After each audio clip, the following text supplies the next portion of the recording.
Huell Howser.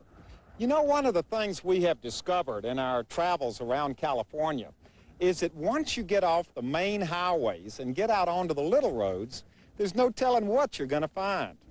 Now, right now, we are definitely on a little road. We're in San Bernardino County in the Mojave Desert, and this road is on the map, but there's no number to it. And when you first look down the highway, there doesn't look like there's very much out there.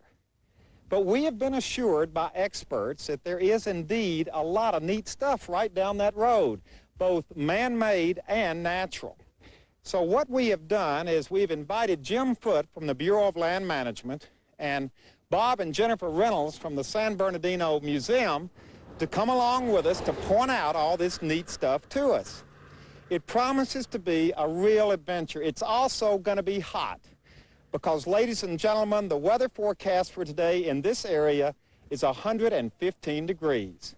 So if you're up for some fun and you have plenty of ice water, come on along with us as we all continue our search together out in the middle of nowhere for California's gold. California, here I come, right back where I started from, where bowers of flowers bloom in the spring. Each morning at dawn and birdies sing, and everything a sun-kissed miss said, don't be late. That's why I can hardly wait. Open up that golden gate, California, here I come. California, here I come. Heading down the highway, going through an area known as Wonder Valley, first thing we noticed were these weather-beaten, deserted houses, almost shacks, all along the side of the road. Why were they there? Was there a story here? Well, our curiosity got the best of us, and we pulled over to investigate. Well, we have picked up yet another person with us since we started this trip. Jim Copeland lives out here. Jim, tell us about these little houses and what they're all about. Well, this little cabin up here was built probably in the late 1950s. People acquired the land through a government homestead act that said you'd own it if you improved it. And the minimum improvement usually boiled down to a 500 square foot cabin or 400 square foot cabin, and this is one of them. So you mean they gave out parcels of land? 5 acres became yours if you improved it. And this is an improvement here, or what's left of an improvement. I was going to say, this doesn't look like much of an improvement. Did people actually come out here and live out here? Usually people came out on the weekends. This is before RVs and before cheap airplane tickets to the Bahamas and things of that sort. People came out here and would spend the weekend, leave on Friday night, before the freeway, take the highway out here, and they'd come out here and haul their water out, and then Sunday nights they'd leave and go back to L.A. And this was the getaway before recreational vehicles and things of that sort evolved. Now, I have seen pictures, old pictures, that look like there was homesteading going out here, you know, early on, much before the 50s and 60s. This was the second phase. The first phase evolved out of the First World War. People who were gassed and victims of tuberculosis and things of that sort homesteaded plots of up to 160 acres, and those were the founding fathers of the town, really, and many of the streets are named after them. Of 29 Palms. Of 29 Palms, and this is this east end of the Morongo Basin that applies to this also. Now, these cabins came along about 30 years later. Going around here, there are a handful of the old 160-acre homesteads still left. The houses that were somewhat bigger usually had water tanks. This is unusual, and this has a water tank. Well, what would they do for water? There's no water out here. Well, generally speaking, a truck would come out with a load of water, and for $10 or $20, they'd get the tank filled. And it took care of the minimum necessities. Usually these were just for washing dishes. There was an outhouse out back, so it wasn't for indoor plumbing. Well, there's the water tank, but wait a minute, there's an air conditioner. This was a kind of a fancy one, wasn't it? This is an upgrade. This is an upgrade. This wasn't built this way. Yeah. As a matter of fact, electricity didn't come out here till about 1965. So that meter box there is an add-on also. None of these had electricity to begin with. There were a handful of houses out here that had generators, but only 2 or 3 of them. That's why the water's up on a stand, the tank's up on a stand, so that the gravity would allow it to run into the house, because there was no power to run things. And look at this, way out, I mean, in the middle of nowhere is this little, what is that, a concrete block little house out there? There are a few concrete block houses. Concrete's expensive because it was heavy and it was hard to haul, so usually people would bring lumber out in the back of their pickups and so forth. And a few of the cabins were concrete block, and they were fairly well built, and then in other cases they had no reinforcement or anything in them, but they've stood the test of time fairly well. Well, where is everybody? I mean, we're here, but I don't see anybody else. Nobody lives out here. This is sort of a museum to the 50s. A lot of these cabins have reverted back to the county. The owners have passed away, and somebody's inherited the land, and we've found in many cases that people have never been to the property that they own. So some of these cabins haven't been touched in 20, 25 years. They're Really? just sitting here. And that's why some of them appear to be as deteriorated as they are. Little bits of history. Just little bits of history. Well, that was interesting to see the old homesteads. But time was wasted. We had to get back on the road. And you want to see a long, straight road heading out to nowhere, you're looking at it. In fact, I'll be honest with you, I wasn't sure we were going to find anything else worth stopping for. And then we spotted something off to the side of the road. It was white and went on forever. What was this? Well, this is Bristol Lake playa, and every winter it seems to be full of water, but after a few months the solution evaporates and leaves us with this baked white pan full of halite, or common table salt. It's a little bit impure. You wouldn't want to use it on your table, but it's the same crystal, same mineral that you find packaged in Morton salt. But actually they shoot very little of this salt. They ship very little of this salt. Can we walk out on this thing?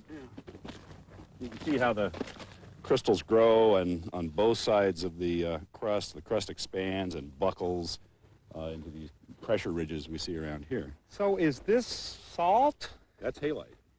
Taste it. It's yours. There goes the old blood pressure. It tastes like salt. Yeah.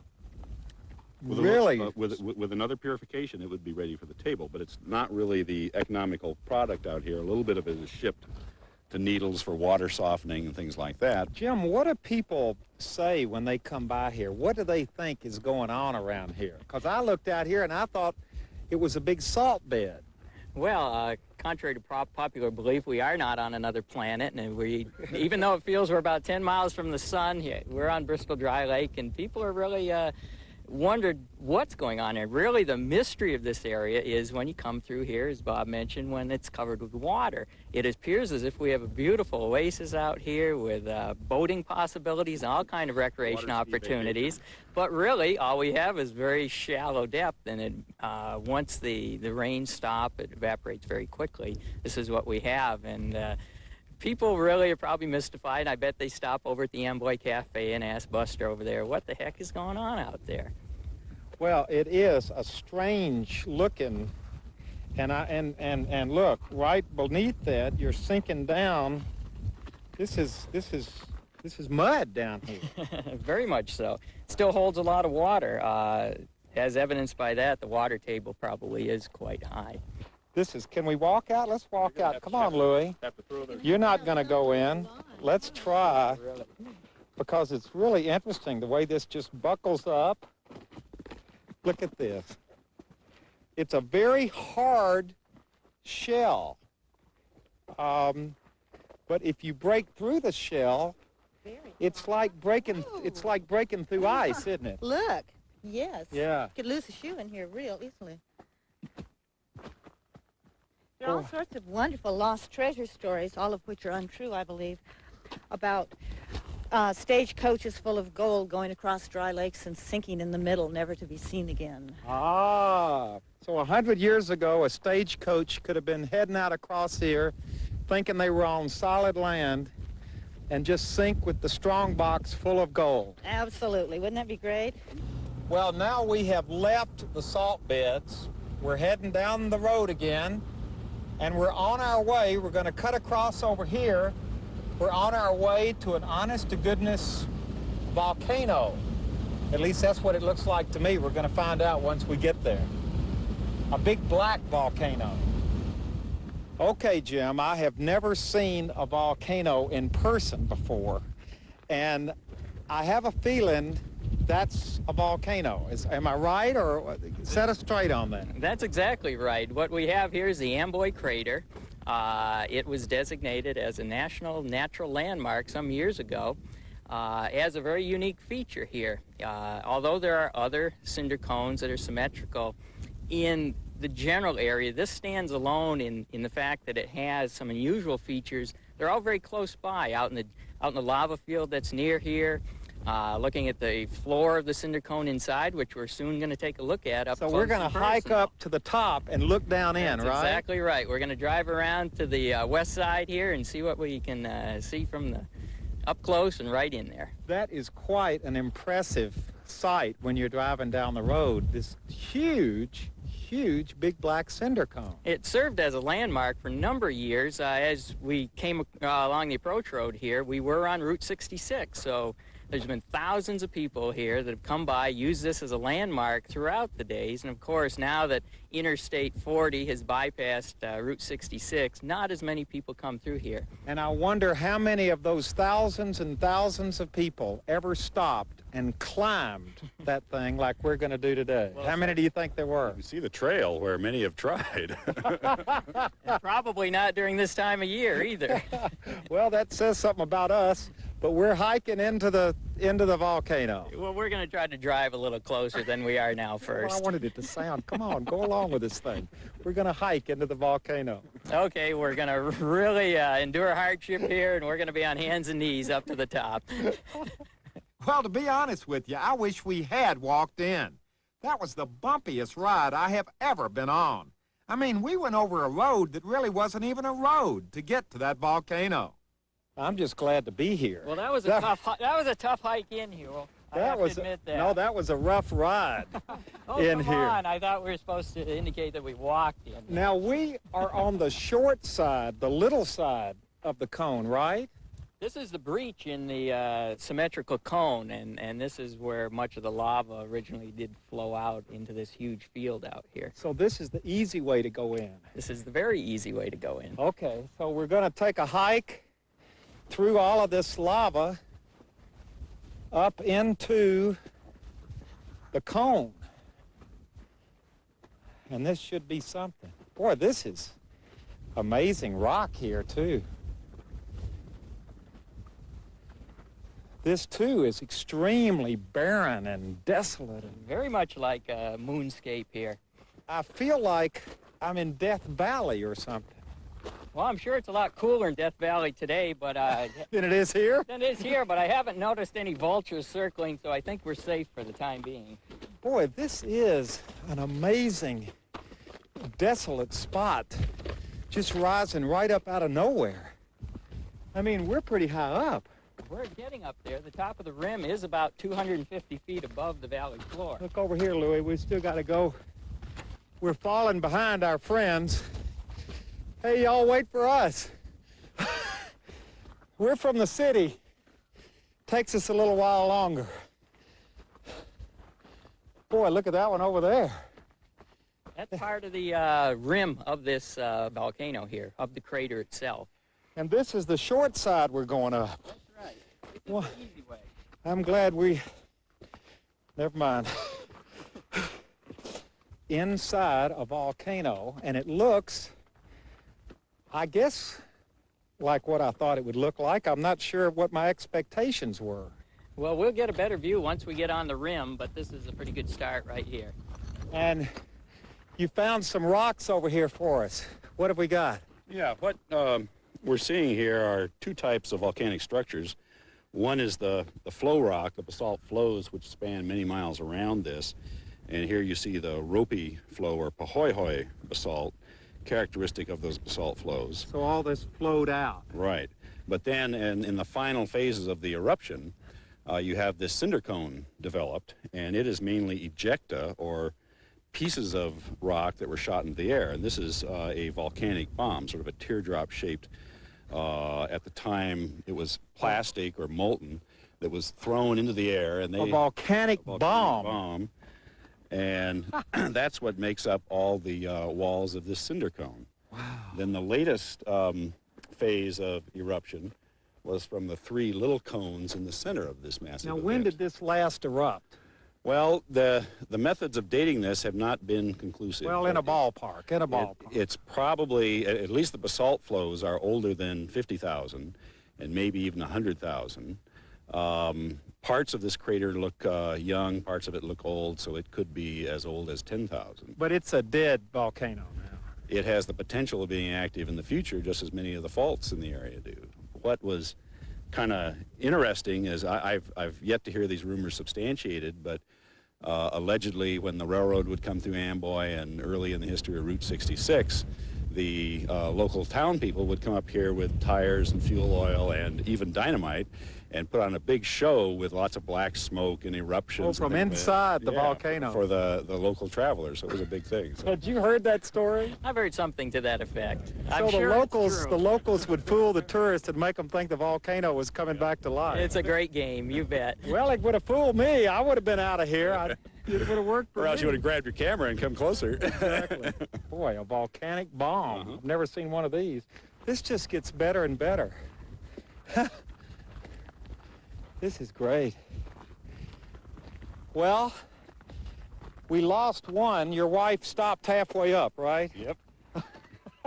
But it was worth it to get up here all the way to the top. We can see quite a panorama up here. What are we seeing out here? Well, if we look immediately to the north here, of course, we're just looking out in the broad valley here to a series of mountain ranges across the way. As you look up toward the northeast, hopefully that's not a mirage, but actually the town of Amboy. Which is where we're going next for lunch, right? I can't wait. Oh, I'm sure boy. they have some good cold drinks over there. Oh, don't even say that. And now we're looking down into the middle of the volcano here. That's correct. We're on the rim of the cinder cone, and you can see after that was formed that we have 2 other small cinder cones forming the interior. That and the third on this right side over here were the final events of the eruption. And you just lost your hat. Look at this. It's lucky there's a cool breeze. And Jim is going down the side. Watch it. We don't want to lose you. How high up are we right here? We're about 250 feet above the valley floor. Oh, boy. No, we don't need any of that. And look over there. There are the salt flats that we visited earlier. Boy, you can see forever. It sure seems to be forever. And it looks hot. It not only looks hot, it is hot today. What was this? Was this ever used for anything? At one time, it's on record that the Santa Fe Railroad owned this area in here, and they probably did purchase it or have the land in hopes of using it for cinders as basalt with their operation. But fortunately, it never got to that point, and since that time, the Bureau of Land Management has acquired the land, so we can protect it now. Yeah, well, this is a beautiful, perfect example of something. I mean, this must make your heart beat. Yep, definitely. Fast. We're in a whole row of these cinder cones, and to our north is the Pisgah crater. You can see Dish Hill, which has been mined. Those have all been mined, but this is the only one that hasn't been touched by mining equipment in the series of cones. Wow. Well, it was worth the walk up, but as we leave, we want to pan back over here at the little town of Amboy, because I understand there's a cafe there with homemade lemonade being served right now. And I'm sure it tastes like the best lemonade on earth. So Amboy, here we come, off the volcano and into the coffee shop. Wonder how long it'll take us to get there. Well, it didn't take too long, because as soon as we climbed back down that old volcano, we were flying down old Route 66, heading for Amboy. Now, I'd already heard that Amboy wasn't a very big town, but that turned out to be an understatement, because right now you're looking at the entire town. Well, here we are in beautiful downtown Amboy. There's the Amboy post office. Here's a guy and his dog. What are y'all doing out here in the middle of nowhere? Well, we're getting ready to go to California to see my mom and dad. Well, you're in California. Well, and I'm here. Where are you from? Nevada. Nevada. Is it hotter over here today or over in Nevada? It's hotter here. Is It's it? a lot hotter here. So Nevada is straight down that way. Yep. How's your dog holding up? Pretty good. He likes riding in the air. Air conditioning. Woo. Are these people with you? No. You don't know who they are. No. Let's see who they are. Welcome to Amboy. Welcome. You're now in Amboy. Yes, that's right. You ever been here before? Yes, my grandma works right inside here. Oh, she works in there. Yeah. So you all come out here a lot. Yeah, No, I not too don't. often. I don't come out here too often. We're on our way to Arizona right now, to the Well, I Grand just met a Canyon. guy coming from Nevada. You all are going to Arizona. That's right. And where are you from? We're from Los Angeles. Is that right? What are Yeah. you doing in this neck of the woods? Well, that's what we're trying to figure out. Does your grandmother work in there? Yes, her name's Ellen Is Chambers. she a waitress? Yes, So she could get us some lemonade. that's right. She sure can. That's what we wanted. Come on in. I want you to introduce us because we are hot. We've just been up in a volcano. This volcano over here, Amboy Yeah. Crater. Have you ever been up there? No, as a matter of fact, we were just telling each other that we wanted Well, to get on. come that on. there. This lady's grandmother's a waitress in here. So we're gonna, oh boy, civilization, air conditioning. Okay, this is, This is my grandma Ellen. Her name's hi Ellen, Chambers. I'm Huell Howser. I'm glad to meet you. We've been walking a long ways. Are you used to seeing people like us come in hot and tired? All the time.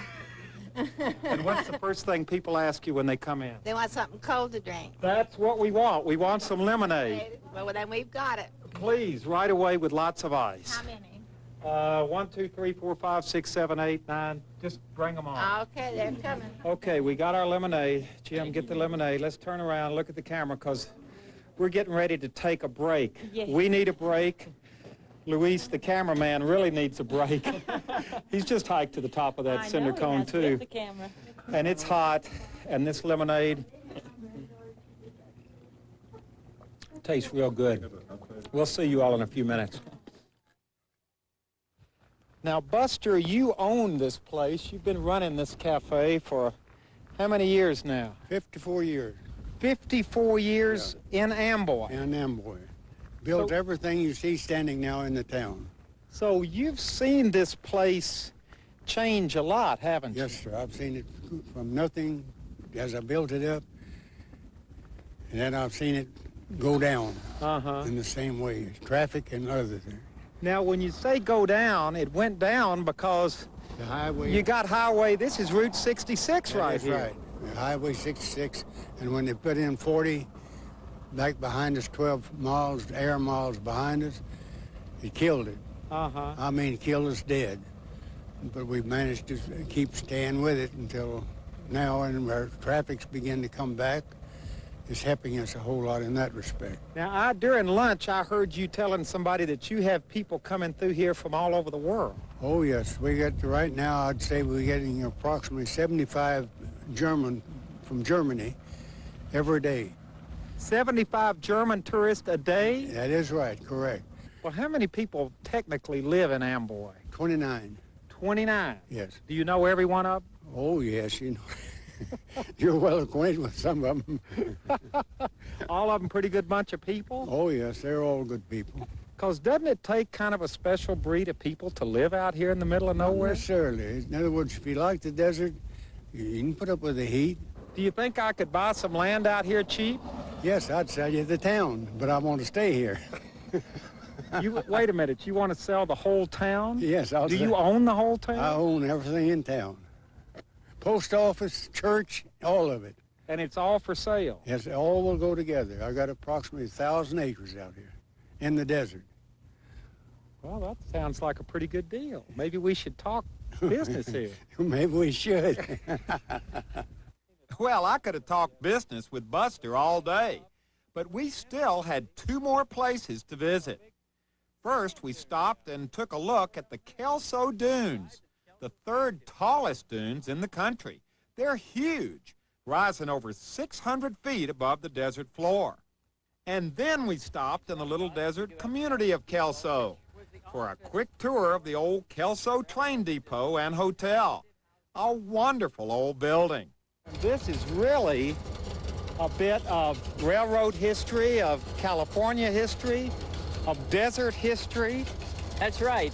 This was a very booming era off and on throughout the years. One of the really bustling periods was during the World War II in the 1940s.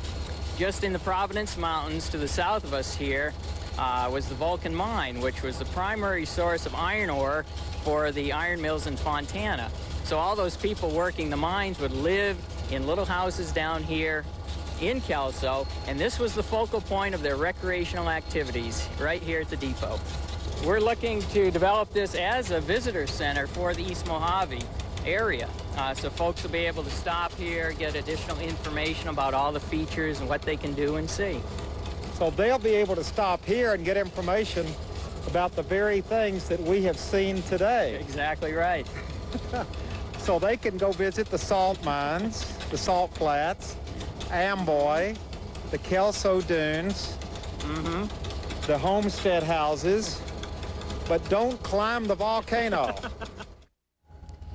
Well, we have reached the end of our day's journey of our little adventure, which started at 9 o'clock this morning, about 85 miles down that road. And we have certainly had an adventure, and I would like to thank our tour guides for giving us the $5 tour. We are hot, we are tired, we are dehydrated, but we had a good time. Thank you all very much. And the road continues down here. It just goes on out into the desert. There's enough stuff out there to last us all a long time. There are a lot of adventures yet to be had out there. Adventures that'll have to wait for yet another day. As always, in closing, I'd like to thank you for joining us on this little adventure through the hot desert and invite you to tune in again next time as we all continue our search together for California's gold. Goodbye, everybody. Wait a minute, I don't know where I'm walking. I'm going to get back in the car. Turn on the air conditioning.